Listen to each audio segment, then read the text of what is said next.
कौरवादिहननम् कुन्ती सुतापालनम् एतद्भागवते पुराणकथितम् श्रीकृष्णलीलामृतम्। नमन तुझ श्री दत्ता अत्रि ऋषी कुमारा मजवरी करी कृपा दे पदांबुजी थारा करी द्वय करी पूजा वाक पुष्पार्चनाची जय जय प्रभुराया आरती अंतराची स्तवन करीन तुझे तोष होईल स्वामी जन्मुनी ऋषी वंशी वास सह्याद्रिधामी उभय नटोनी मानवी वेशधारी विहरण करिताये गौतमी तटतीरी सच्चिदानंद रूपाय विश्वोत्पत्त्यादि हेतवे तापत्रय विनाशाय श्रीकृष्णाय वयं नुमः श्रीकृष्णाय वयं नुमः।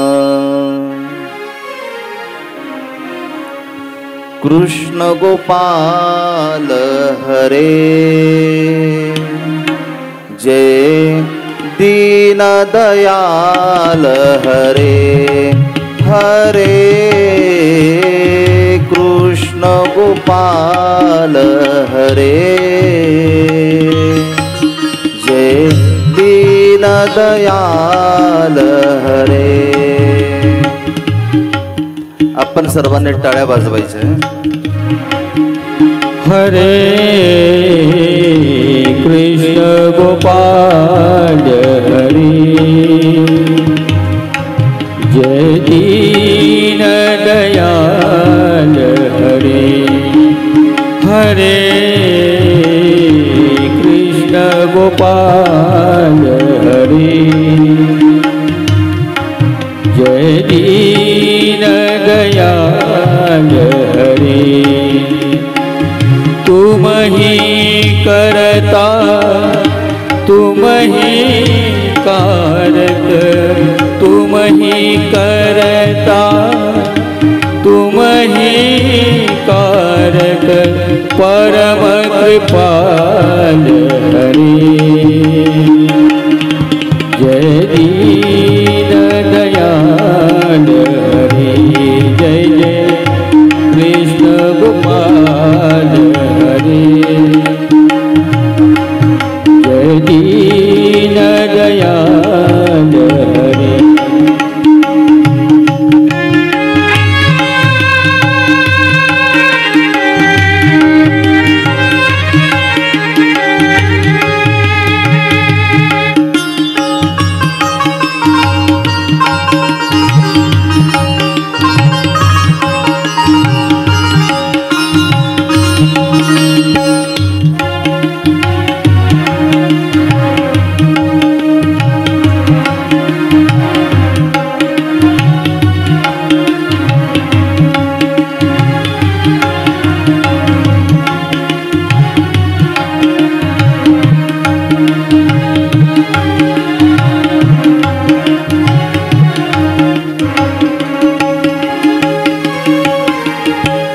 रथ हाके रण भूमि में और कर्म योग के मर्म बताए।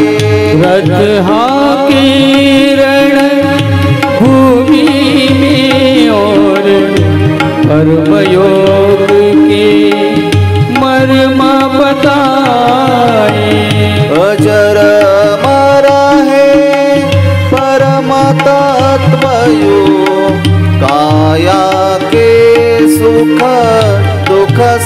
समझाए।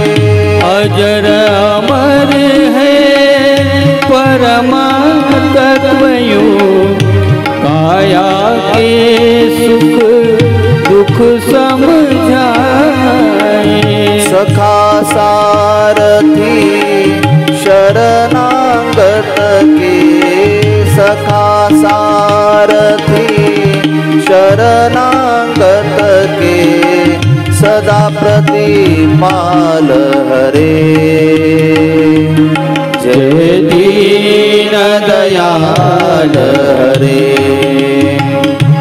जय जय कृष्ण गोपाल हरे। जय दीन दयाल हरे।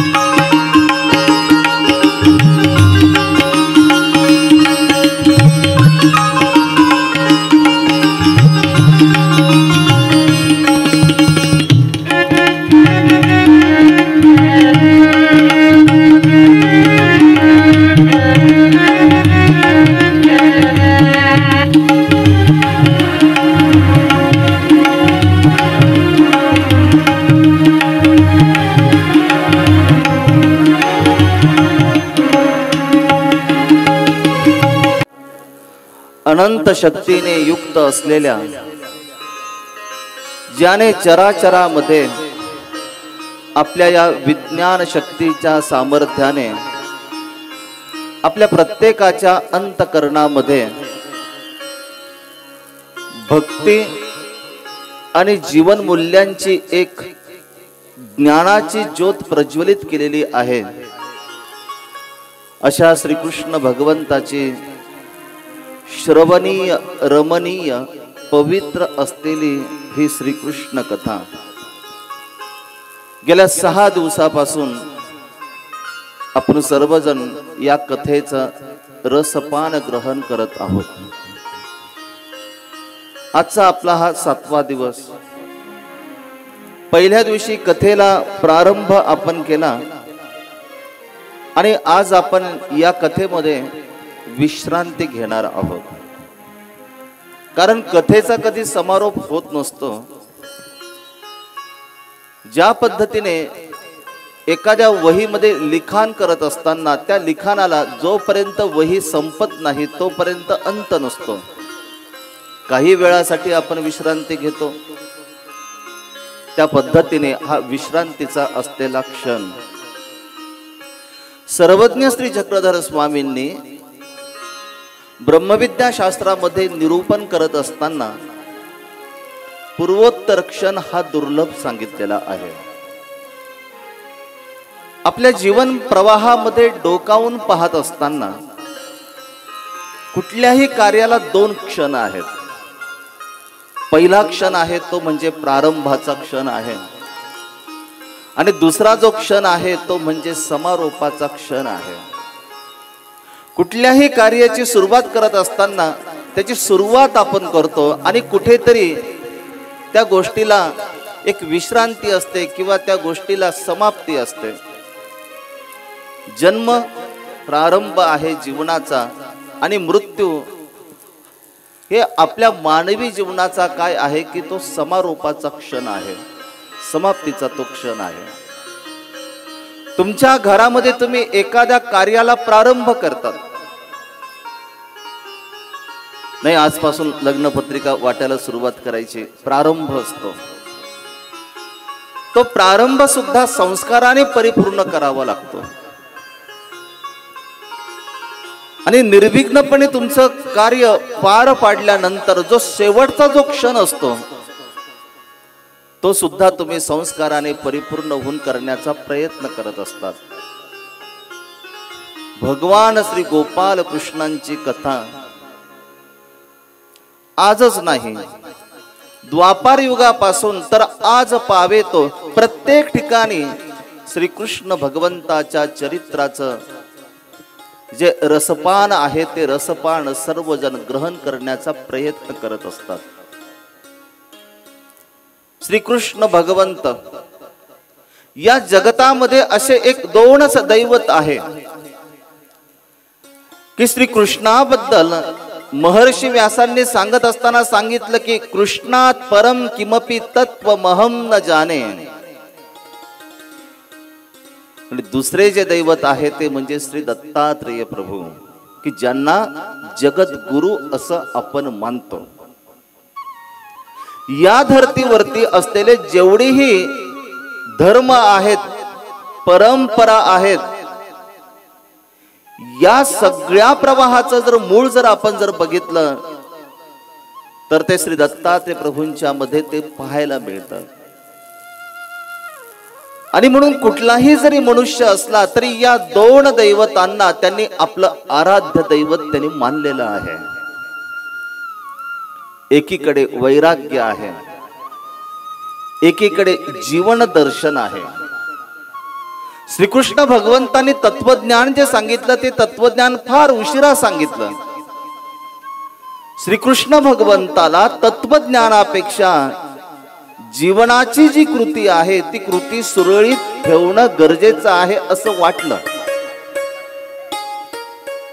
श्रीकृष्ण चरित्रांचा जेव्हा आपण आढावा घेत होतो, मानवाचं जीवन कोणत्या कृतीने परिपूर्ण असलं पाहिजे, त्याचे आचार विचार कशा पद्धतीचे असले पाहिजे, ते श्रीकृष्ण चरित्र कालबाह्य नाही. आजही त्या चरित्राचा किती आपल्या जीवनासाठी उपयोग आहे, या समाजासाठी उपयोग आहे, या राष्ट्रासाठी उपयोग आहे. गेल्या 6 दिवसामध्ये आपण त्याचं चिंतन केलंच ना. आणि मग नंतर श्री गोपाल कृष्ण महाराज सांगतात की आता तत्वज्ञानाची तुला गरज आहे. बऱ्याच वेळेला तत्वज्ञानाच्या मागे आपण लागतो, परंतु ते तत्वज्ञान कसं आत्मसात करावं, ते आत्मसात करत असताना आपले जे आचार विचार याचं वर्तन कशा पद्धतीने असावं हे जर माहिती नसेल तर त्याचा काय उपयोग. कालच एक क्लिप फिरत होती, मंगल अष्टका सुरू होत्या, कोणाचं तरी म्हणजे लग्न सुरू होतं, ब्राह्मणाला तिथे बोलवलं होतं आणि त्या नवरदेवाचा सगळा मित्र परिवार सगळा होता. मग मित्र परिवाराने अक्षदा सोबत फुलांच्या पाकळ्या सुद्धा असं जोर जोरात टाकायला सुरुवात केलेल्या होत्या. तिथं लग्न लावणारा जो ब्राह्मण होता तो बऱ्याच वेळापासून पाहत होता. त्याचा संयम तुटला आणि त्यांनी जे पूजेचं जे ताट होतं तेच ताट त्यांनी जोरात त्या समोर असलेल्या त्या लोकांवर त्यांनी आदळून दिलं. तत्वज्ञान आहे परंतु आचरणामध्ये फरक आहे, विवेक नाही. कुठे विवेक आहे? यासाठी श्रीकृष्ण चरित्र समजून घेणं गरजेचं आहे. श्रीकृष्ण चरित्र समजून घेतल्यानंतर मग श्रीकृष्ण भगवंताने सांगितलेलं जे तत्वज्ञान आहे त्या तत्वज्ञानाला समजून घेणं गरजेचं आहे. गोकुळामध्ये श्रीकृष्ण भगवंताच्या सुरू असलेल्या अगाध असलेल्या त्या चक्रवर्तीच्या या लीळा आणि त्या लीळेच्या ज्ञान सागरामध्ये त्या गोकुळातील असलेले सर्व गोकुळवासी अगदी भाव विभोर झालेले ते पाहायला मिळतात. श्री गोपाल कृष्ण महाराजांच्या प्रत्येक कृतीमध्ये जीवन संहिता दडलेली आहे. प्रत्येक कृतीमध्ये श्रीकृष्ण भगवंताचं जे पाऊल आहे ना, रांगणारं पाऊल असेल किंवा नाजूक पावलाने ते चालणारं पाऊल असेल, त्याच्यामध्ये सुद्धा फार मोठं जीवन दर्शन दडलेलं आहे. आणि आज वर्तमान परिस्थितीचं अवलोकन करत असताना प्रत्येक मानवाला त्या मूल्यांची गरज आहे. श्रीकृष्ण भगवंत फक्त कथेपुरता मर्यादित नको, श्रीकृष्ण भगवंत फक्त फोटोपुरता मर्यादित नको, श्रीकृष्ण भगवंत फक्त गोवर्धन पूजेपुरता मर्यादित नको. फार सुंदर प्रतिमा बनवली संगमरवरी पाषाणाची, सुंदर असा मोहक अशा पद्धतीचा त्या चेहऱ्याला आकार तुम्ही दिला, श्रीकृष्णासारखा दिसणारा सुवर्णाचा मुकुट तुम्ही चढवला. मंदिरामध्ये मूर्ती स्थापित तुम्ही केली, परंतु त्या मंदिरामध्ये जाणारा जोही साधक असेल त्याच्या अंगी जर कृष्ण तत्व जर नसेल तर त्याचा काय उपयोग? आम्ही फक्त मंदिरं बांधण्याचं काम केलं. जिकडं बघावं तिकडं आम्ही श्रद्धेने, मोठ्या श्रद्धेने आम्ही फक्त मंदिर आम्ही बांधतो. पण त्या मंदिरामध्ये सिंहासनावर ज्याला विराजित केल्या जातं त्यांनी सांगितलेलं जे जीवन मूल्य आहे ते जीवन मूल्य अंगीकृत करतो का आपण? ते अंगीकृत करत नाही ना. या देशाला मंदिरांची गरज नाही. या देशाला मंदिरामध्ये स्थापित केलेलं जे दैवत आहे त्या दैवताने सांगितलेल्या जीवन मूल्य प्रत्येकाने जर अंगीकृत जर केलं तर ते फार मोठी पूजा होऊ शकते. सगळ्यात मोठी पूजा होऊ शकते. माऊलींनी सुद्धा कृतीची पूजा महत्वाची सांगितली. जर कृती पूजा जर असेल तर तिथे फुलांचा सुगंध फिका आहे, अत्तराचा सुगंध फिका आहे, तो सुद्धा फिका आहे. तया सर्वात्मका ईश्वरा स्वकर्म कुसुमांची विरा पूजा केली होय अपारा तो शालागी. का बरं आपल्याला फुलांची गरज पडते बरं? आपले कर्म फुलासारखे टवटवीत नाहीत, ते सुगंधित नाही. आणि म्हणून आपल्याला त्या भगवंताला अर्पण करत असताना फुलांची गरज पडते. अगरबत्तीची का बरं गरज पडते? त्या उदाची आपल्याला त्या धुपाची का बरं गरज पडते?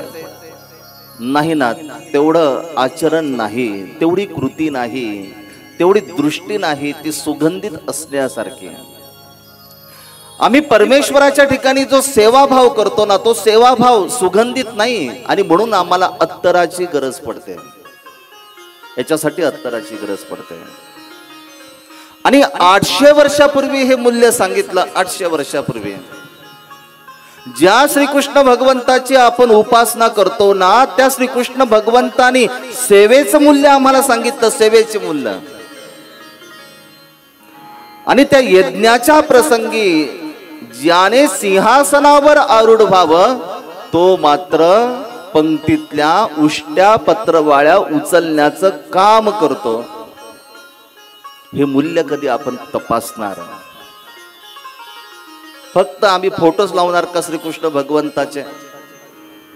जन्माष्टमी आल्यानंतरच फक्त आमचा जो भक्तिभाव आहे तेवढा पुरताच तो फक्त आमचा ओसंडून वाहील का बरं?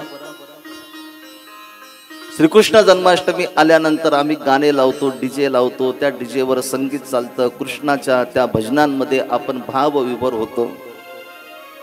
कधी कधी तोच कृष्ण जो भक्तीसाठी कारणीभूत झालेला आहे नाचण्यासाठी त्याला कारणीभूत करतो.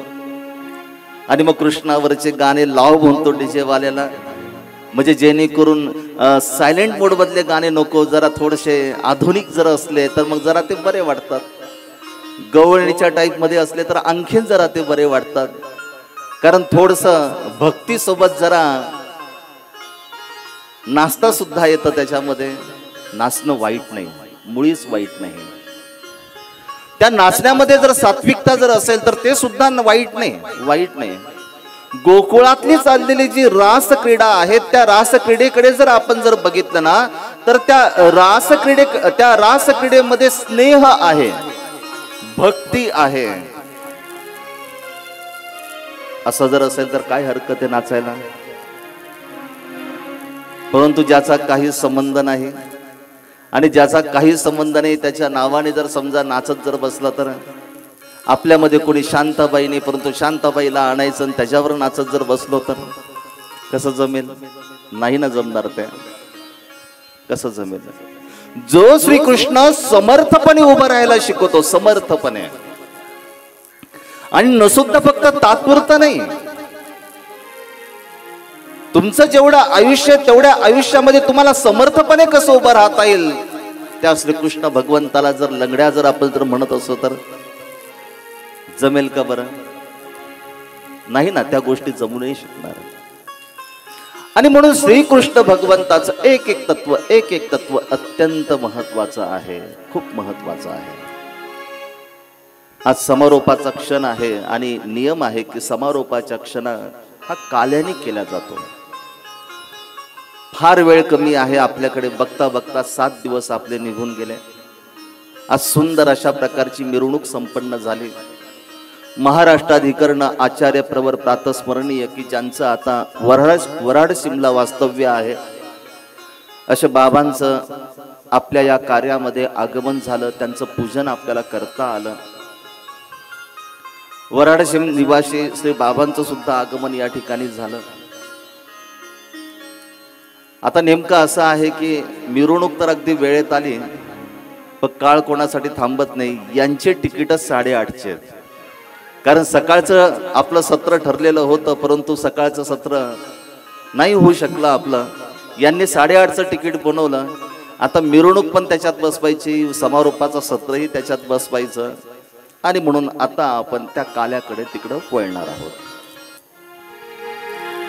आनंदाची आला नंदाच्या घरी, आनंदाची आला नंदाची घरी. केशव मुरारी नाम जाचे, केशव मुरारी नाम जाचे, केशव मुरारी नाम जाचे, केशव मुरारी नाम जाचे. ज्याच्या खेळण्याने खळ नष्ट झाले, ज्याच्या खेळण्याने खळ नष्ट झाले.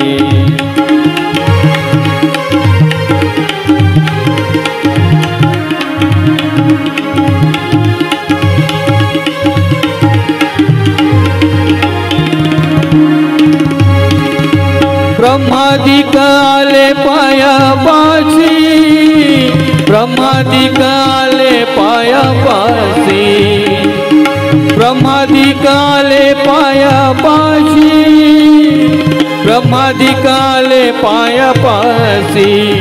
ज्याच्या खेळण्याने खळ नष्ट झाले, ज्याच्या खेळण्याने खळ नष्ट झाले.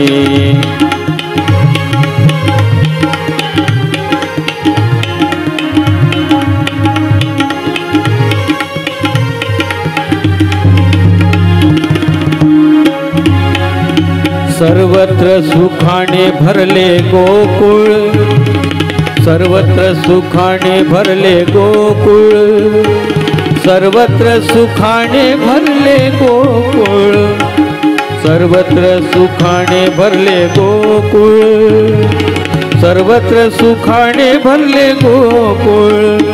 आनंद कल्लोळ कल्लोळ तोहीकडे, आनंद कल्लोळ कल्लोळ तोहीकडे.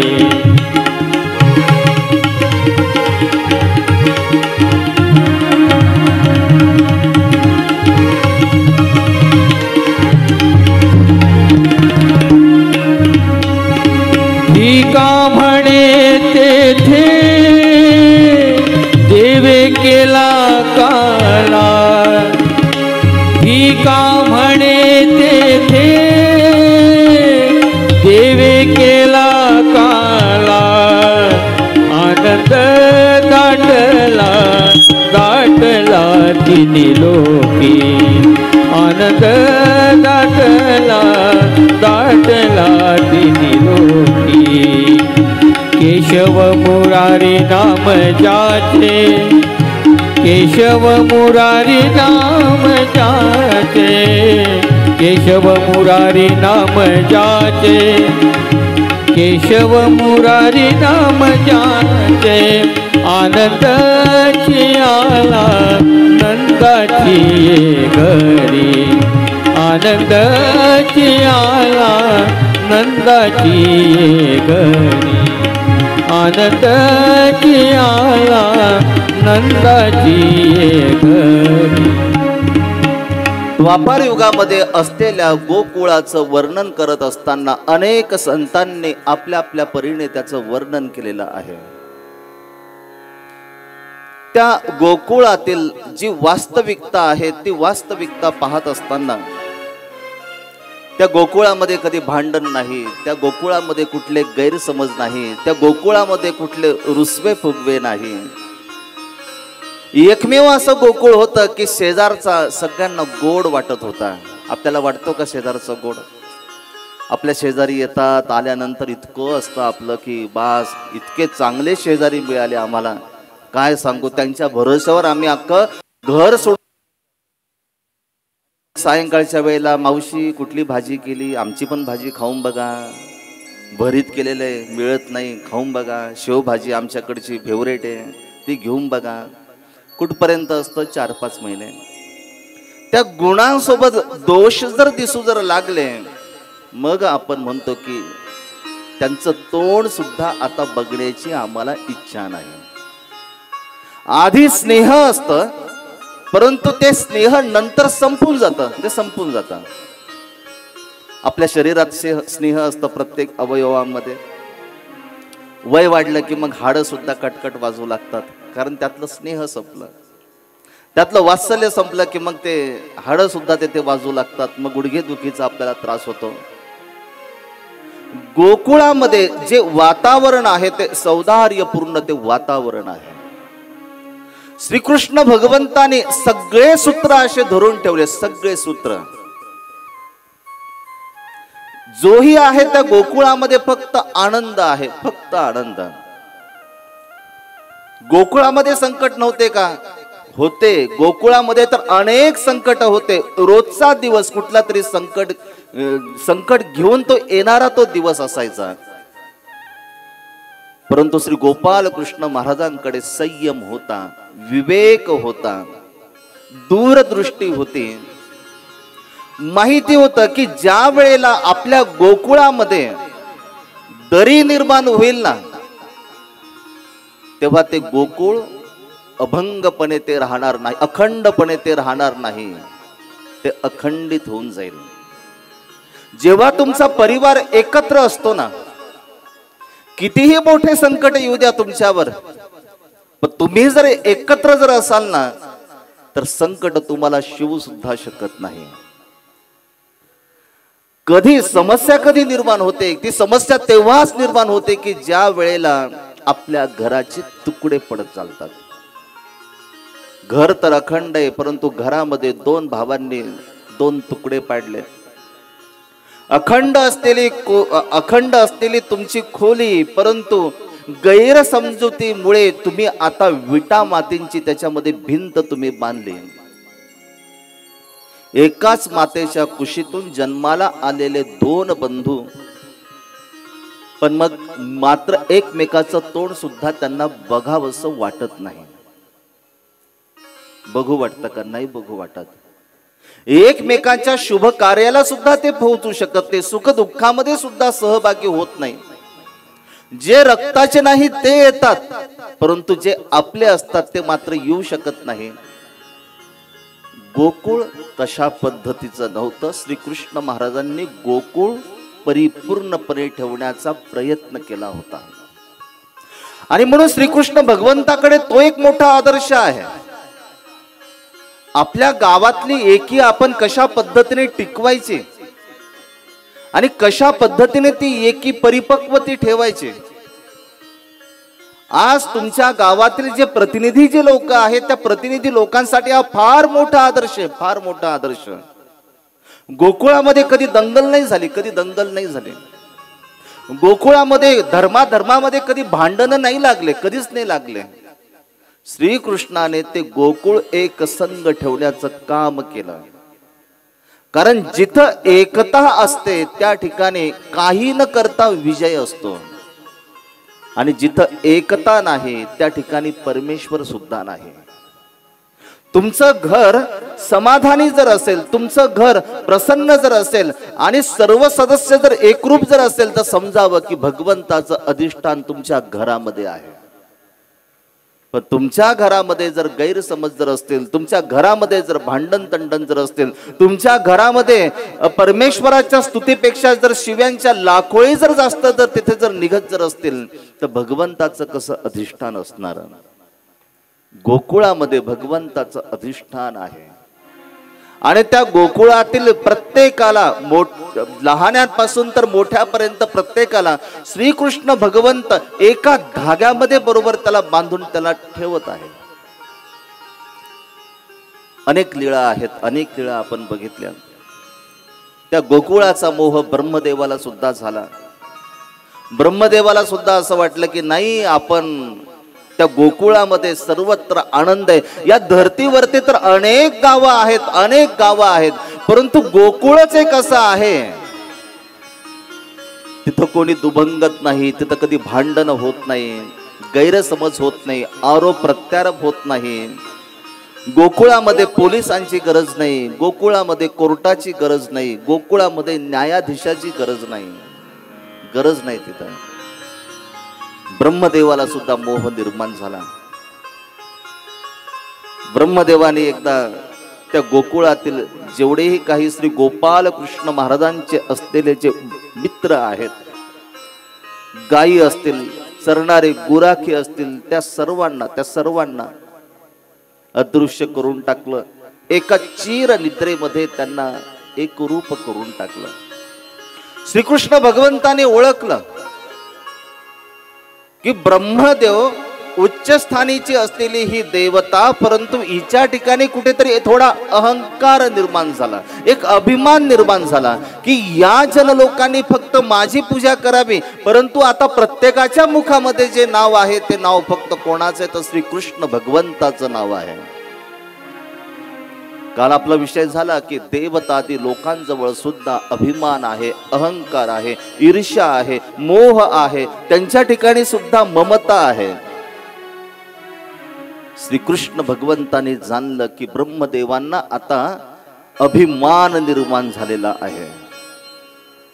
किती दिवस?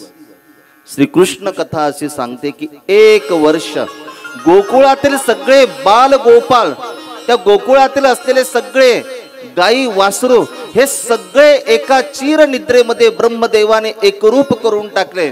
श्रीकृष्ण महाराजांनी आपल्या सामर्थ्याने, आपल्या विज्ञान शक्तीच्या सामर्थ्याने श्रीकृष्ण भगवंताने 1 वर्षापर्यंत इकडं अशा पद्धतीने गोकुळामध्ये हे निर्माण केले बाल गोपाल की त्यांच्या मातेना सुद्धा माहिती नव्हतं की आमचे ओरिजिनल जे पुत्र आहेत ते पुत्र एका चिरस्थानी, एका जागेवर तिथे गेलेले आहेत. श्रीकृष्ण भगवंताने 1 वर्षापर्यंत त्या गायीमध्ये बदल नाही. 5 लिटर गाय देणारी ती आता पण 5च लिटर देत होती. एखाद्या गोकुळातील असलेल्या गुराख्याची जर तब्येत जर समजा नाजूक जर असेल तर तशाच पद्धतीची आहारामध्ये कुठला बदल नाही. कोणाच्या लक्षातच नाही आलं. ब्रह्मदेवाला असं वाटलं की बघा श्रीकृष्ण भगवंताची कशी मी फजिती करून टाकली. आता जे स्तुती करणारे लोक आहेत, आता मात्र श्रीकृष्ण भगवंताला शिव्या श्राप देत असतील की तुझ्यामुळे असं घडलं, तुझ्यामुळे असं घडलं.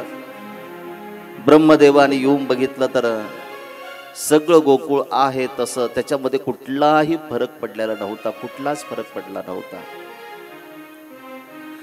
श्रीकृष्ण भगवंताकडे ब्रह्मदेव आले. श्रीकृष्ण भगवंत अगदी प्रसन्न आहे, पण अभिमान ज्यांचा वाढलेला होता त्या अभिमानाचा पूर्णपणे चकणाचूर झाला होता. कदाचित श्रीकृष्ण भगवंत त्यांना सांगत होते की जीवनामध्ये वावरत असताना अभिमान, अहंकार जीवन उद्ध्वस्त करणाऱ्या या क्रिया आहेत, जीवन उद्ध्वस्त करणाऱ्या. आपण जर आपला इतिहास जर बघितला तर या अभिमानापोटी कितीकांची राख रांगोळी त्यांची झाली, कितीकांची झाली राख रांगोळी.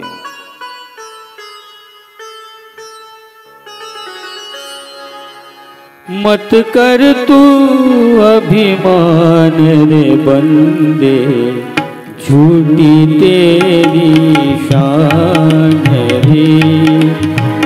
मत कर तू अभिमान, मत कर तू अभिमान रे बंदे, झूठी तेरी शान रे, मत कर तू अभिमान।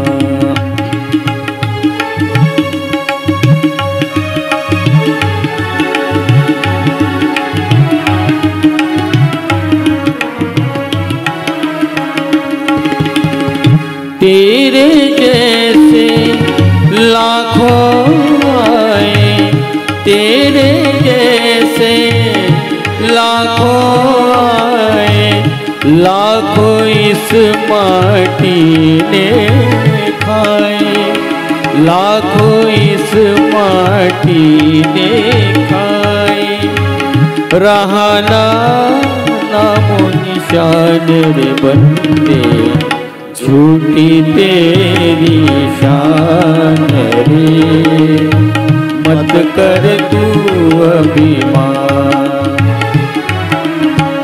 मत कर तू अभिमान रे बंदे, झूठी तेरी शान रे, मत कर तू अभिमान।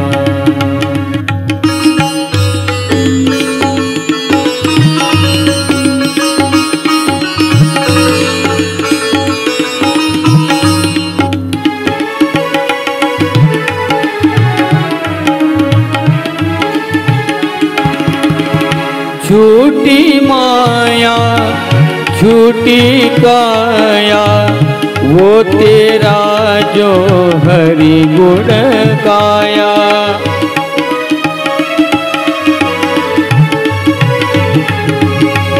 झूठी माया झूठी काया, वो तेरा जो हरि गुण गाया, जप ले हरि का नाम रे बंदे, झूठी तेरी शान रे, मत कर तू अभिमान, मत कर तू अभिमान रे बंदे, झूठी तेरी शान रे, मत कर तू अभिमान।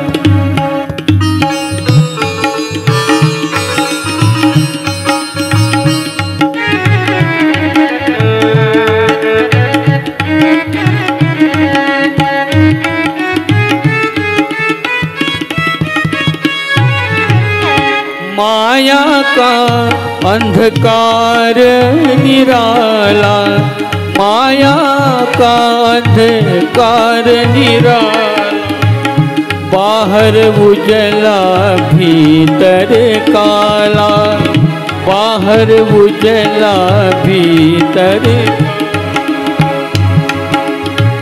इसको तू पहचान रे बंदे, झूठी तेरी शान रे, मत कर तू अभिमान, मत कर तू अभिमान रे बंदे, झूठी तेरी शान रे, मत कर तू अभिमान। श्रीकृष्ण भगवंताकडे पाहत असताना एक कुटुंब वत्सल म्हणून श्रीकृष्ण भगवंताकडे पाहावंसं लागतं। श्रीकृष्ण भगवंत एक आदर्श कुटुंब प्रमुख आहे। श्रीकृष्ण भगवंत एक आदर्श, ज्या पद्धतीने घरातील माता आपल्या सर्वांची काळजी घेते त्या पद्धतीने श्रीकृष्ण भगवंत सुद्धा एक आदर्श, सर्वांच्या जीवनाचा विचार करणारे असे श्रीकृष्ण भगवंत आहे। श्रीकृष्ण भगवंतांनी बघितलं की आपले जे मित्र आहेत, जीवाला जीव देणारे, सदैवपणे आपल्या संकटामध्ये आपल्या पाठीशी उभे राहणारे, त्यांच्या तब्येतीकडे बघितलं, त्यांच्या प्रकृतीकडे बघितलं। खरं तर मित्र अशा पद्धतीचा असावा, संकटाच्या वेळेला फक्त कपडे सांभाळणारा नको, तर संकटाच्या वेळेला सगळ्यांच्या पुढे धावून जाणारा. आणि श्रीकृष्ण भगवंत एक अशा पद्धतीने मित्र प्रेम निभावतात. एक आदर्श बंधू सुद्धा आहेत, एक आदर्श मित्र सुद्धा आहे.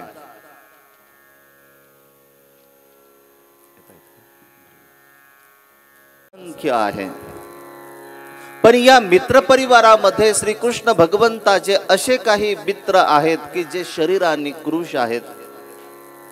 कुपोषित म्हटलं तरी वावगं ठरणार नाही. श्रीकृष्ण भगवंताच्या बरोबरीने राहायचं. परंतु श्रीकृष्ण भगवंत जेव्हा त्यांच्या त्या देहाकडे बघतात, निद्राण पडलेले त्यांचे ते देह. आई वडील केवळ आपल्या या दुग्ध व्यवसायातून जास्त पैसा मिळावा म्हणून घरामध्ये कुठलेही दूध न ठेवता मथुरेत जाऊन विकणारं ते दूध, पण आपले जे मुलं आहेत त्या मुलांना मात्र न देणारे.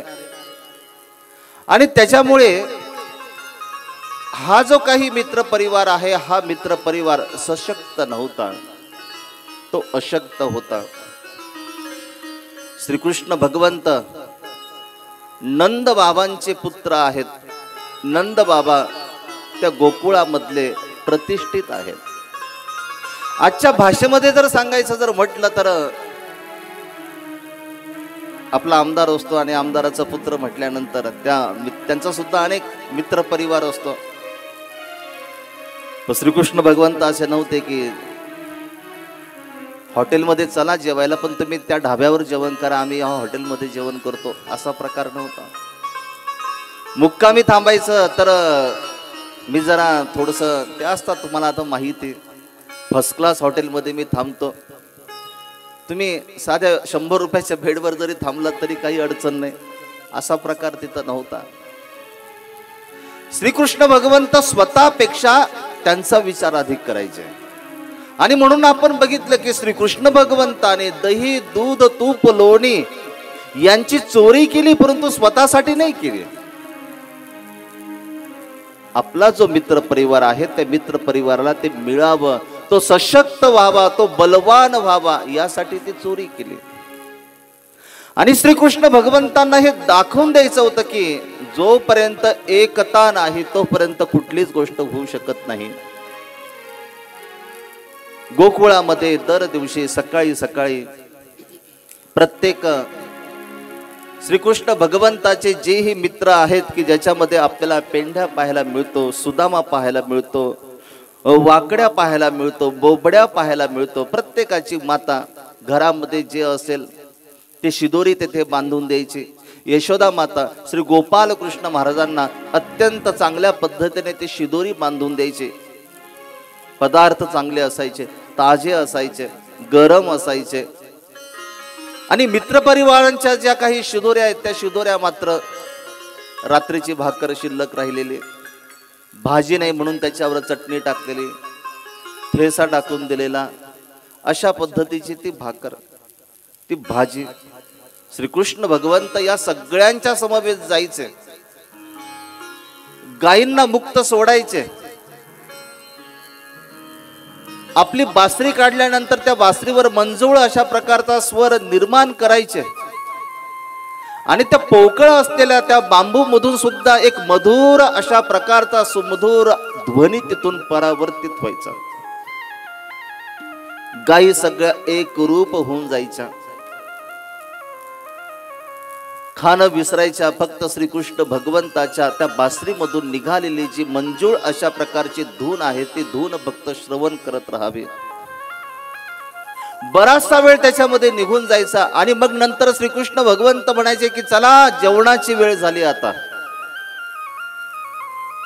प्रत्येकाला सांगायचे आपली आपली शिदोरी काढा.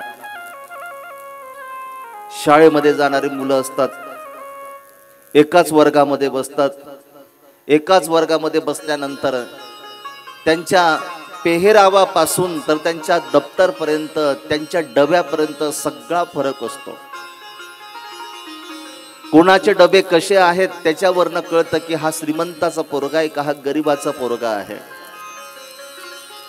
तो शाळेत येतो कशाने त्याच्यावरनं कळतं की याचा बाप पैसा कमवणारा आहे का नाही कमवणारा. आणि मग काही शाळेमध्ये त्याचं सुद्धा मूल्यमापन आज केलं जातं. श्रीमंत घरातील पोरं आहे यांची लाईन थोडीशी वेगळी बसवा जेवणासाठी. हे गरीब घरातले मुलं आहेत ना तर थोडीशी यांची लाईन वेगळी बसवा भोजनासाठी. कारण गरीब घरातले मुलं आणणार काय डब्यामध्ये. त्यांना थोडं सँडविच मिळणार आहे सकाळी उठून. त्यांना थोडं सकाळी सकाळी गरम अशा प्रकारचे चपाती भाजी त्यांना मिळणार आहे. काल परवा ते आमचे तात्याबाबा सांगत होते की म्हटले आम्ही जेव्हा शाळेत जायचो तेव्हा शाळेत जाताना जर्मनचे डबे असायचे म्हटले आमच्या जवळ.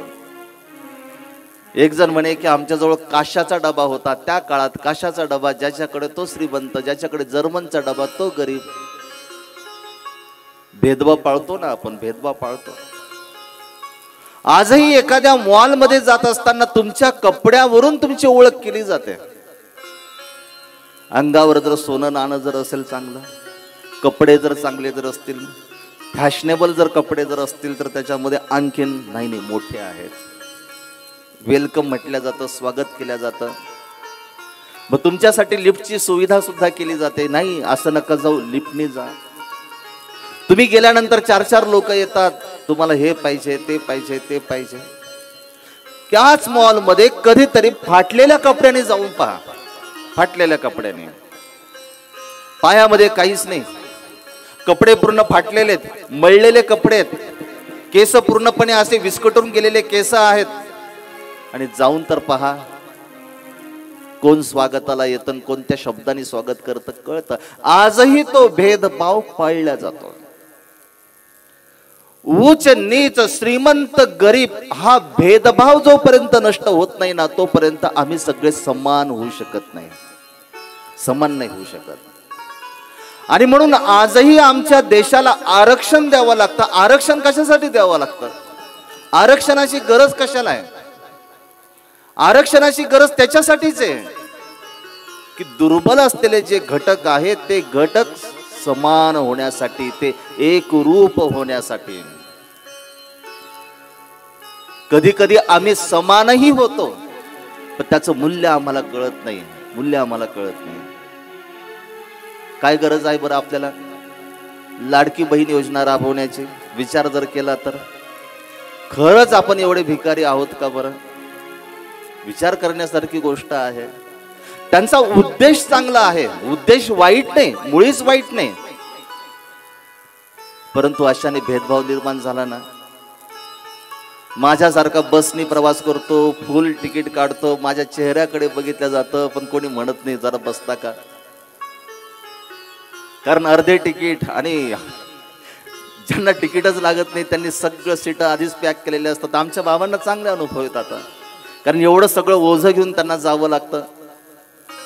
मी त्यांना म्हटलं बसने जा, म्हणे नको बसने, आम्ही रेल्वेने जातो पण बसने नको, कारण एसटीने सगळं तोच भरणा. हा भेदभाव नष्ट होणं गरजेचं आहे. आम्हाला स्वातंत्र्य मिळालं परंतु भेदवादातून आम्ही मुक्त झालो का बरं? आमच्यातच आम्ही वर्ण व्यवस्था निर्माण केली. तू मोठा आहेस, हा लहान आहे. हे घर मोठ्याचं घर आहे, हे घर गरीबाचं घर आहे. श्रीकृष्ण भगवंताने हा भेदभाव नष्ट करायला सांगितलाय, भेदभाव नष्ट करायला. उच्च नीच काही नेणे भगवंत,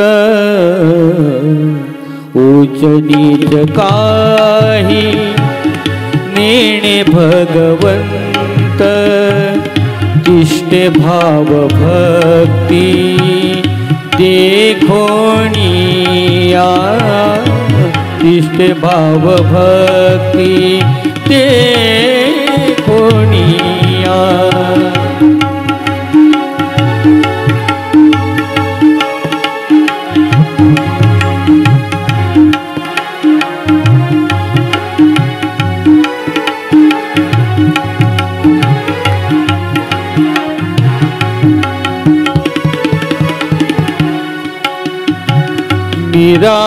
मीराबाईसाठी घेतो विष प्याला, मीराबाईसाठी घेतो विष प्याला, मीराबाईसाठी घेतो विष प्याला, मीराबाईसाठी घेतो विष प्याला, दामाजीचा झाला पायवार, उच नीच काही नेणे भगवंत, तिष्ठे भाव भक्ती देखोनिया, तिष्ठे भाव भक्ती देखोनिया. गोकुळ आम्हाला का बघायचं, तर गोकुळ आम्हाला याच्यासाठी पाहायचं. गोकुळामध्ये श्रीमंतांचं इंग्लिश मीडियम शाळा वेगळी नव्हती, गरिबाची नगरपालिकेची शाळा वेगळी नव्हती. विद्यार्जनासाठी एकच गुरु असायचे आणि ते एका गुरुकडे सगळे एका लाईनीत बसून विद्यार्जन तेथे करायचे.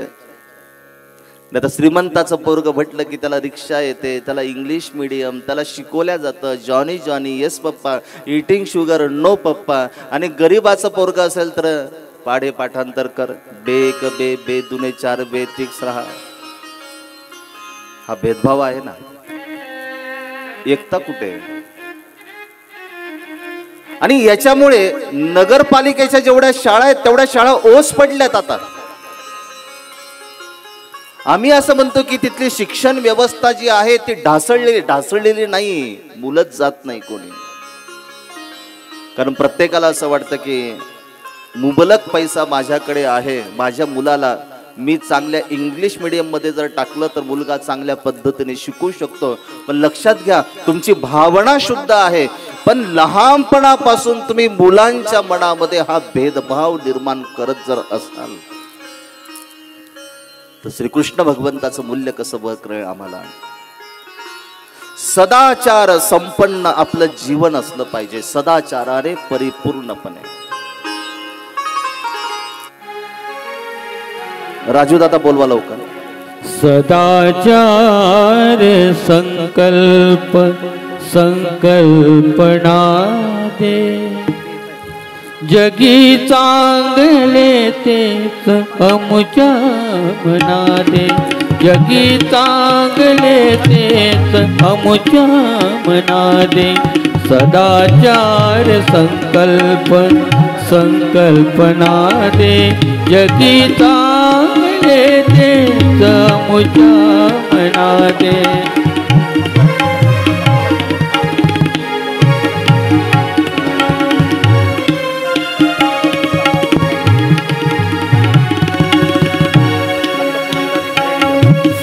उठतात हरवार सुख दुःख लहरी, उठतात हळवार सुख दुःख लहरी, उठतात हळवार सुख दुःख लहरी. तया जाणण्या तया जाणण्या तूच संवेदना दे, जगी चांगले तेच अमुच्या मना दे, जगी चांगले तेच अमुच्या मना दे.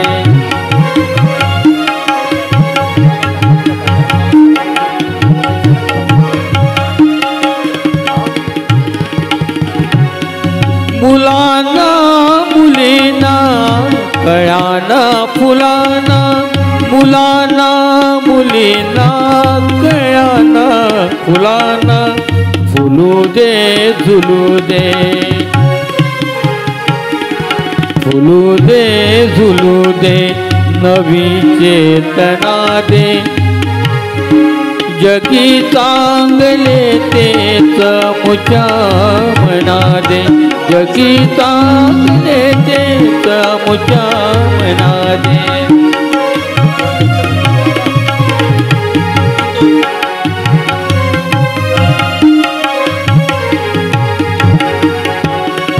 कधी मागतो मी फुलांचीच गावे, कधी मागतो मी फुलांचीच गावे. सुगंधात भिजवून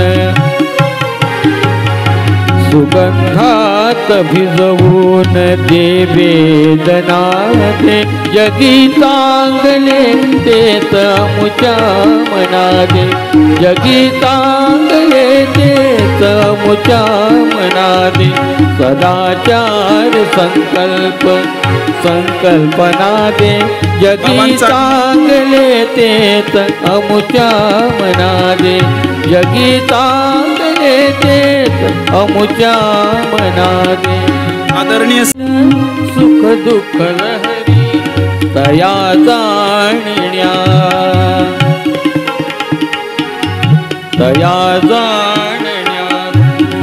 संवेदना दे जगी चांगले तेच अमुच्या मना दे जगी चांगले तेच अमुच्या मना दे जगी चांगले तेच अमुच्या मना दे सदाचाराने संपन्न असलेलं जे जीवन आहे ते जीवन नसुद्धा फक्त शिक्षणातून परिपूर्ण होऊ शकणार नाही, तर त्यासाठी गरज आहे एकतेची, त्यासाठी गरज आहे की परमेश्वराचे तत्व समजून घेण्याची.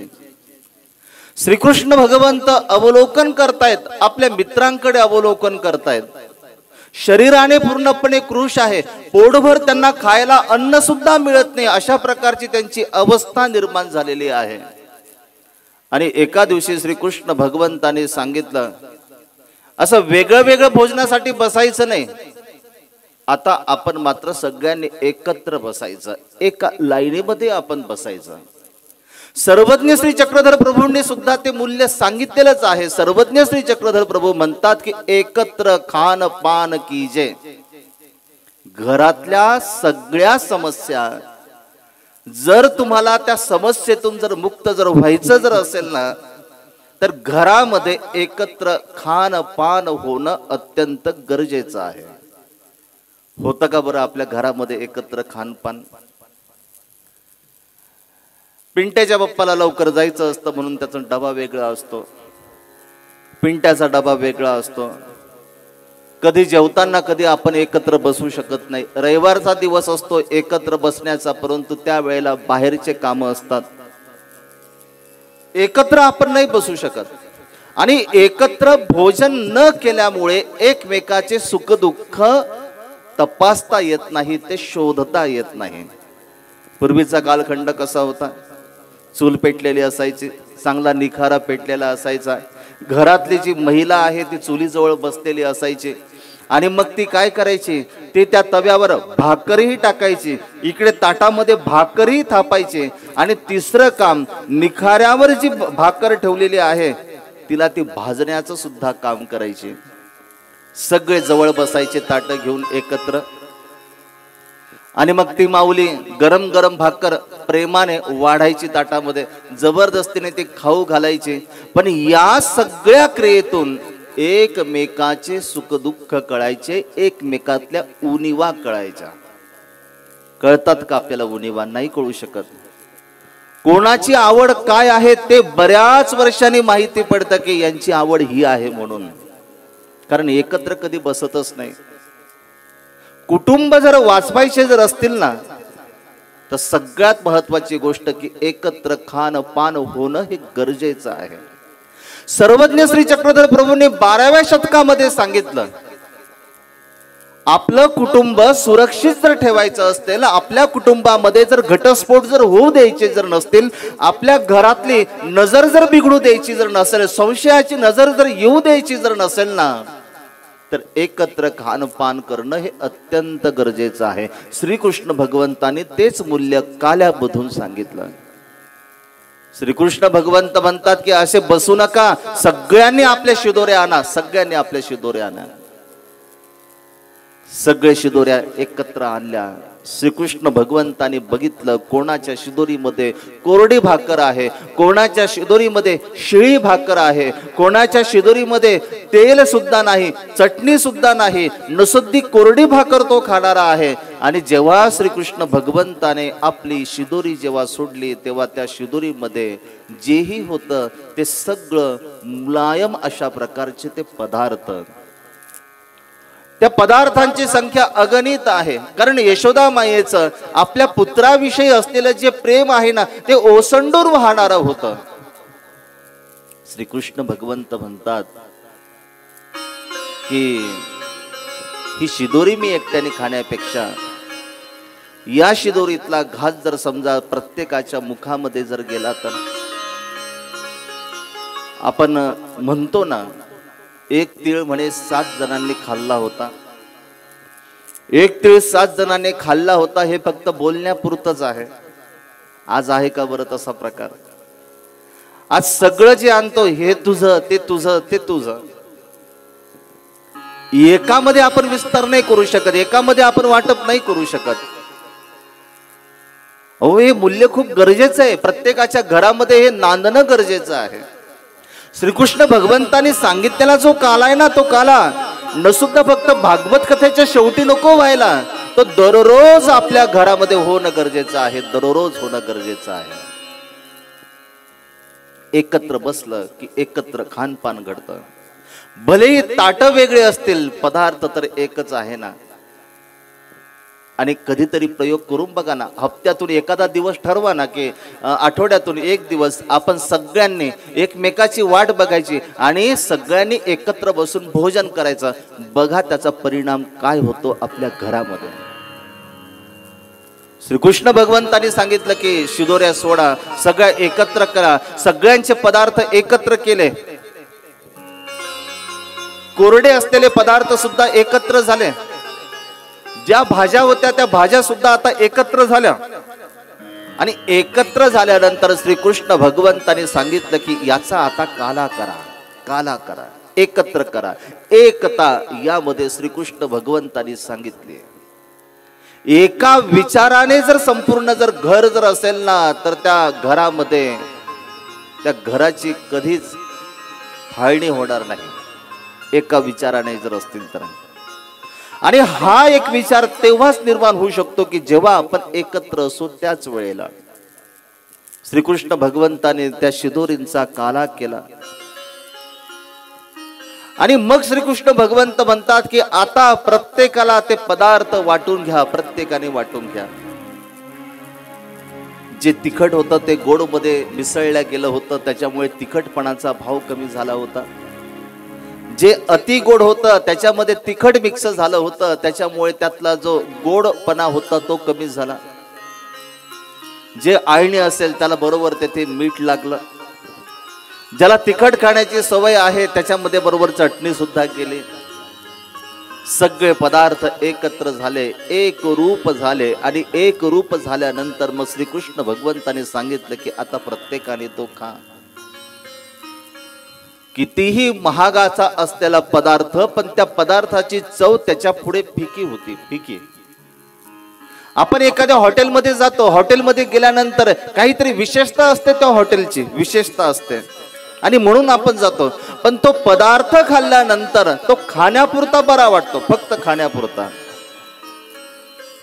त्याच्यानंतर तृप्ती होते का आपली? समाधानी होतो का आपण? समाधानी नाही होत. श्रीकृष्ण भगवंताने केलेला जो काला होता आणि त्या काल्याची जी चव होती ती अवर्णनीय अशा प्रकारची चव. आतापर्यंत संतांनी ती चव शोधण्याचा प्रयत्न केला पण कोणालाच ती चव नाही मिळाली, कोणालाच चव नाही मिळाली. श्रीकृष्ण भगवंताने जो काला केला ना तो अत्यंत महत्वाचा तो काला होता. आणि म्हणून आजही आपण दहीहंडीच्या माध्यमातून तो काला आपण काय करतो की त्याची आठवण करण्याचा प्रयत्न करतो. हल्ली त्याला वळण तर खूप वेगळं लागलं, विध्वंसक अशा प्रकारचं वळण लागलं. श्री गोपाल कृष्ण महाराजांनी दहीहंडी सांगितली. दहीहंडीच्या निमित्ताने त्याचं जे अनुकरण आता वर्तमान परिस्थितीमध्ये जे घडतं ना, विद्रूप अशा प्रकारचं अनुकरण त्याचं घडत चाललं. भक्ती भाव हा सगळा विषय बाजूला झाला, सगळा विषय बाजूला झाला. दहीहंडीची स्पर्धा लागली आमच्यामध्ये, त्याच्यामध्ये पैज लागली, किमती सुद्धा आमच्या वाढल्या. ते दहीहंडी फोडणारे सुद्धा आता ज्यांची प्रॅक्टिस आहे तेच तिथपर्यंत जाऊ शकतात. श्रीकृष्ण भगवंतांनी काय असे थर नव्हते वाढवले, एवढे मोठे थर नाही त्यांनी वाढवले. त्याच्यासाठी आपण 50 लाख मोजतो, 5 लाख मोजतो, 15 लाख मोजतो. आणि मग त्याच्यामध्ये सुरू होतं त्याचं विद्रुपीकरण. आज आमचे जे सण आहेत त्या सणातलं जो भाव आहे तो भाव कुठे गेला? तो तर भाव पूर्णपणे नष्ट केला. लोकमान्य टिळकांनी काही सण जे निर्माण केले ते निर्माण करत असताना सगळ्या समाजाने एकत्र यावा हा त्यांचा मूळ उद्देश होता. आणि म्हणून गणपती महोत्सव त्यांनी साजरा केला की सगळ्या गल्लीतले, सगळ्या वार्डातले एकत्र येतील आणि एकत्र येऊन गुण्या गोविंदाने आपला भाव समर्पित करतील त्या देवते पुढे. त्याचं विद्रुपीकरण आम्ही केलं ना. आमच्या गल्लीतला गणपती वेगळा, तुमच्या वार्डातला गणपती वेगळा, एका गणपतीचं इकडं तोंड, दुसऱ्या गणपतीची इकडं पाठ. किती विद्रुपीकरण झालं. केवळ फक्त मनोरंजनासाठी आपल्या ज्या इच्छा आहेत की ज्या वासनेशी निगडीत आहेत त्या इच्छा पूर्ण करण्यासाठी फक्त आपण ते आता त्याचा फक्त उपयोग आपण घेतो. श्रीकृष्ण भगवंताने केलेला जो काला होता तो काला ब्रह्मादिकांना सुद्धा तो दुर्लभ होता. त्या यमुनेच्या त्या प्रवाहामध्ये सगळ्या देवता तेथे आलेल्या होत्या. सगळ्या देवता फक्त एकच इच्छा होती की श्रीकृष्ण भगवंतानी केलेला जो काला आहे ना त्या काल्याचा एक तरी कण तो आमच्या पदरी पडावा की जेणेकरून आमचं जे जीवन आहे ते जीवन सफल व्हावं. श्रीकृष्ण भगवंताने जाणलं, सगळ्यांचं जेवण झालं आणि श्रीकृष्ण भगवंत म्हणतात की सगळ्यांनी आपले हात पुसून घ्या, कोणीही तिथे जायचं नाही हात धुण्यासाठी.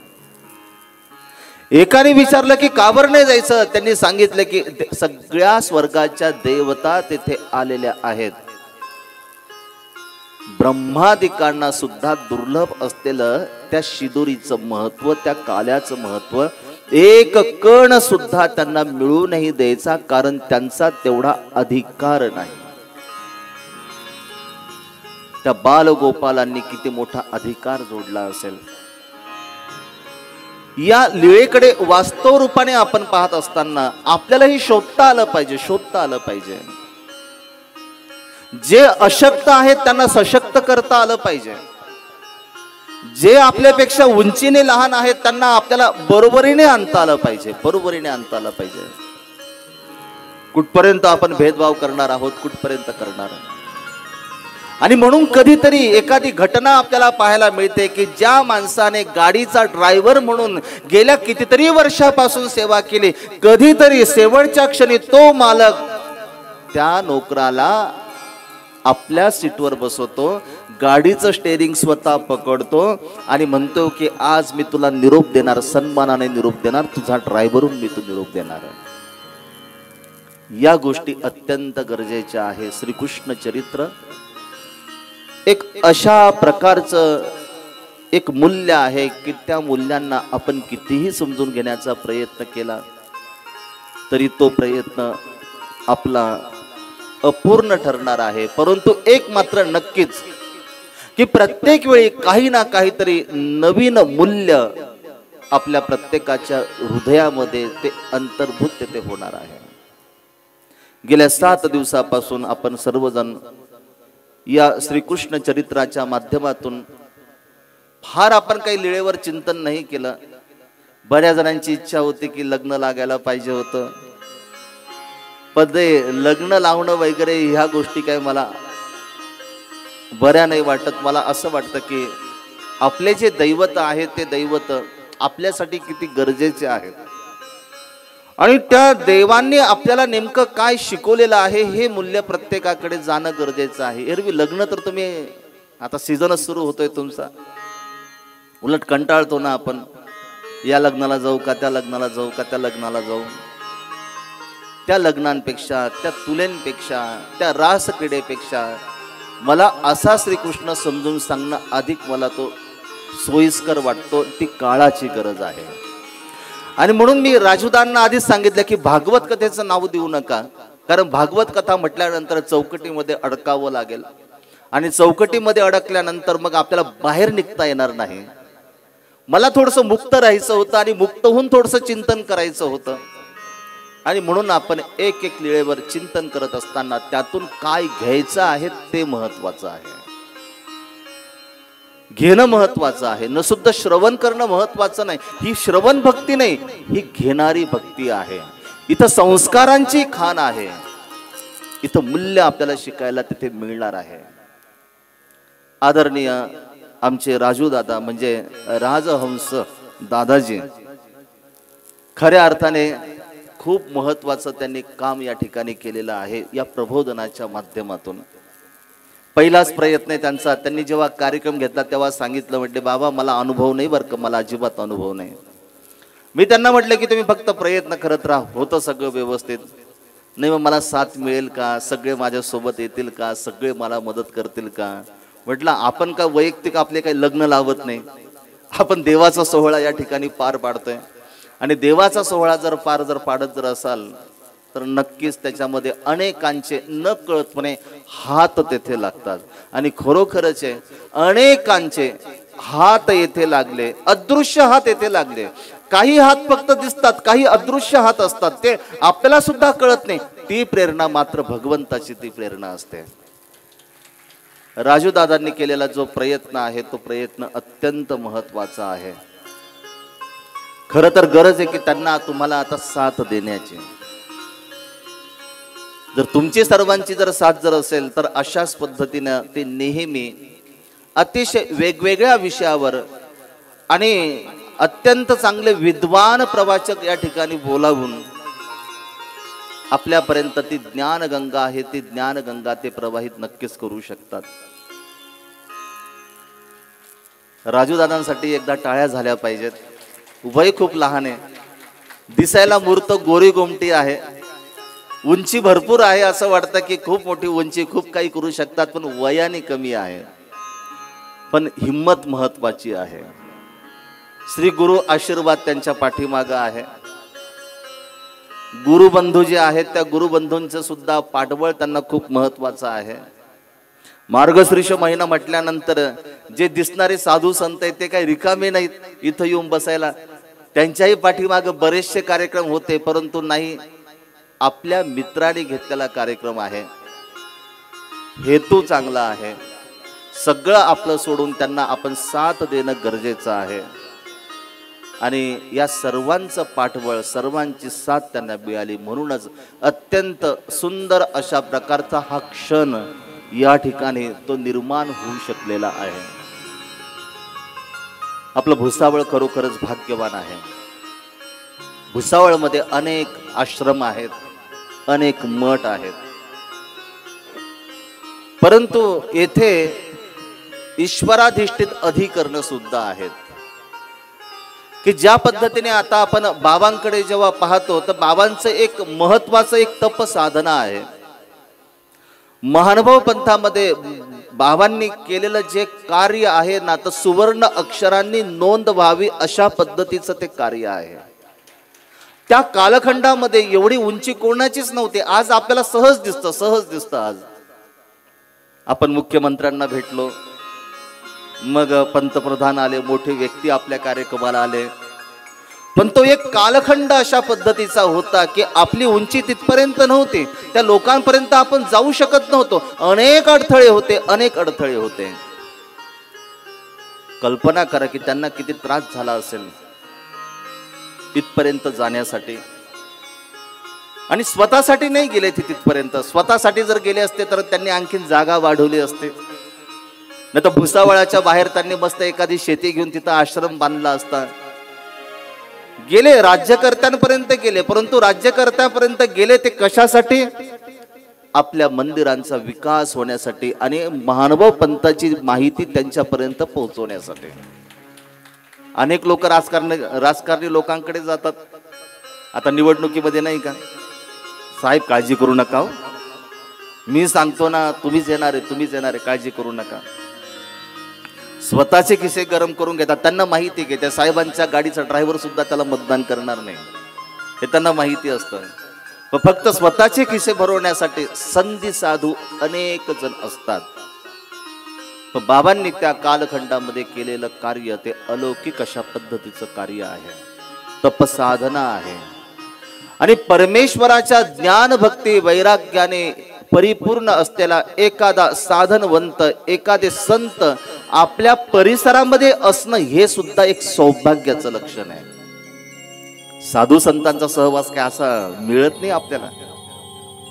याच्यासाठी सुद्धा फार मोठी पुण्याई असावी लागते, फार मोठी पुण्याई.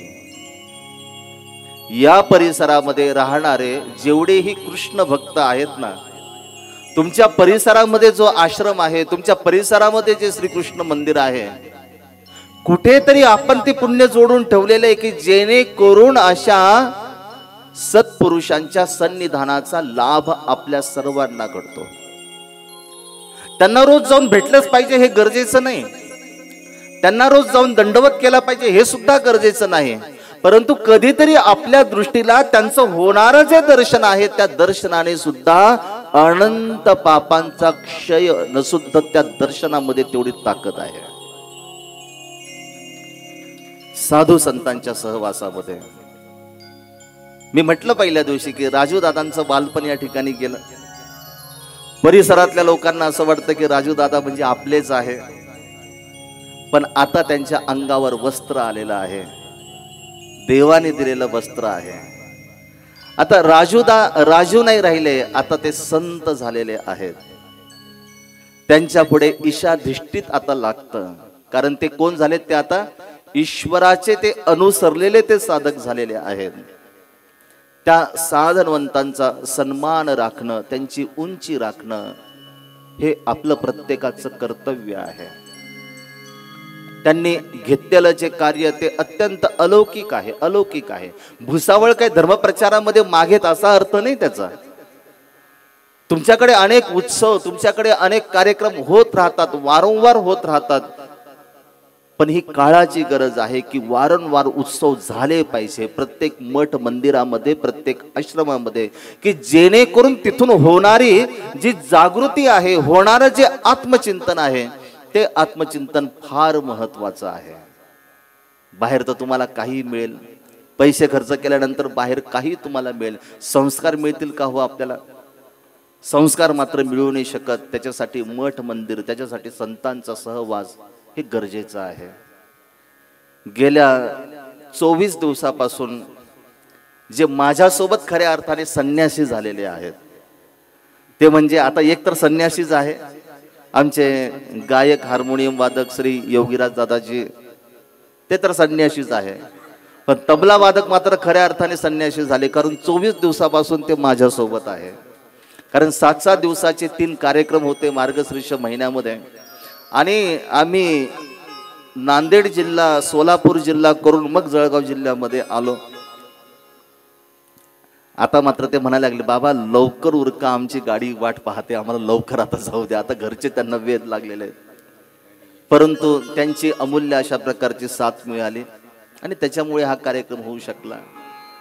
देवश्री चक्रधरा यूट्यूब चॅनलचे आमचे संचालक, आमचे सन्मित्र आणि आमचे ज्येष्ठ गुरुबंधू आहेत, ते म्हणजेच आदरणीय तपस्वीराज दादाजी राहेरकर, ते सुद्धा काल नांदेडला होते. परंतु कार्यक्रम सुरू आहे, एक दिवस का होईना, परंतु या गंगेच्या प्रवाहामध्ये एक दिवस का होईना, परंतु हजेरी लावावी म्हणून ते तळमळीने रात्रीचा प्रवास करून या ठिकाणी आलेत.